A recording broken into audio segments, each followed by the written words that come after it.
সংস্কৃতির নামে, সভ্যতার নামে আপনি যদি শরীয়তের বিধান লঙ্ঘন করা শুরু করেন, ওটা হলো আপত্তি। ওখানে ইমানের পরীক্ষা, ওটাতে কি ইমানের পরীক্ষা। শরীয়ত ঈদ ঘোষণা করেছে ঈদুল ফিতর আর ঈদুল আজহাকে। আপনি যদি, আমরা বাঙালি সেই হিসাবে পয়লা বৈশাখ একটা রীতি আছে আমাদের এখানে, এখন এটাকে রীতি হিসাবে রাখেন, ওটাতে কোনো নাজায়েজ কাজ করেন না। পয়লা বৈশাখের দিন কোনো নাজায়েজ কাজ করবেন না। হাল খাতার অনুষ্ঠান করে গ্রামে, বা বিভিন্ন এক একজন এক একভাবে পয়লা বৈশাখী পালন করে। পয়লা বৈশাখী আপনি যদি বাঙালি সমাজের রীতি হিসাবে ধরেন, একটা বৈধ রীতি, কোনো আপত্তি নাই, এটা তো শরীয়ত আপত্তি করে না। কিন্তু আপনি যদি পয়লা বৈশাখকে নামাজের মতো, হজের মতো বানিয়ে দেন, তাহলে এটা শরীয়তে হস্তক্ষেপ হলো কিনা, বরং হজ এবং নামাজের অবমাননা হলো কিনা। আর এই লোক যে পয়লা বৈশাখীর কথা বলেছে, ওই পয়লা বৈশাখী কি আদিকাল থেকে যে চলে আসা বাঙালি সমাজের এই সাধারণ একটা সামান্য একটা রীতি, যেটার মধ্যে কোনো আনুষ্ঠানিকতা, যেটার মধ্যে কোনো নাজায়েজ হারাম কিছু তো ছিলই না, আনুষ্ঠানিকতাও ছিল, ফর্মালিটি ছিল অতি সামান্য, সেটা হলো পয়লা বৈশাখ। সেটা কি পয়লা বৈশাখ, ওটা বাঙালি সমাজের একটা রীতি।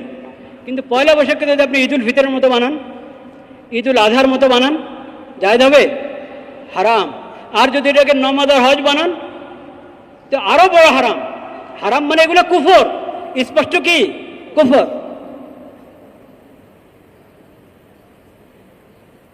যেটা বাঙালি রীতি হবে, ওটা ইসলামের সাথে সাংঘর্ষিক হবে না কখনো, কারণ ওটা তো একটা বৈধ বিষয়। কিন্তু ওই এখন বাঙালি সভ্যতার নাম দিয়ে ওটার মধ্যে বেহায়াপনা ঢুকাবেন, অশ্লীলতা ঢুকাবেন, ওটার আড়ালে সব শয়তানদের রাস্তা খুলে দিবেন। এটা কি পয়লা বৈশাখী না শয়তানি? এটা পয়লা বৈশাখ নয়, এটা তো শয়তানি।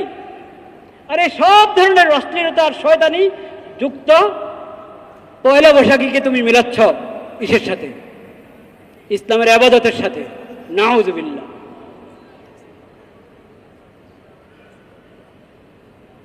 এই লোক এবং তার কথার উপরে এত মন্তব্য আসলে কোনো প্রয়োজন ছিল না, কিন্তু তারপরও যে কোনো কথায় প্রভাবিত হওয়ার মতো আজকাল দ্বীনি ইলমের অভাবে কিছু মানুষ থাকে, সেজন্য কথাগুলো আলোচনা করলাম।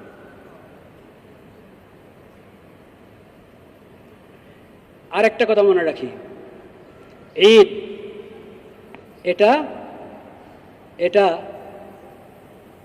মুসলিম উম্মতের জন্য সিয়াম এবং কোরআনের শুকর হিসাবে ঈদুল ফিতর, এবং হজের আবাদতের শুকর হিসাবে ঈদুল আজহা।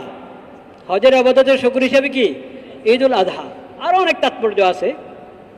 আপনি দোনো ঈদের মধ্যে দেখবেন 2 রাকাত নামাজ 2টা খুতবা, ঠিক না বেঠিক? মূল আমল 2 রাকাত নামাজ 2টা খুতবা। শুকর আদায় হচ্ছে কিসের মাধ্যমে? ইবাদতের মাধ্যমে। শুকর আদায় হচ্ছে তাকবীরে তাশরিকের মাধ্যমে।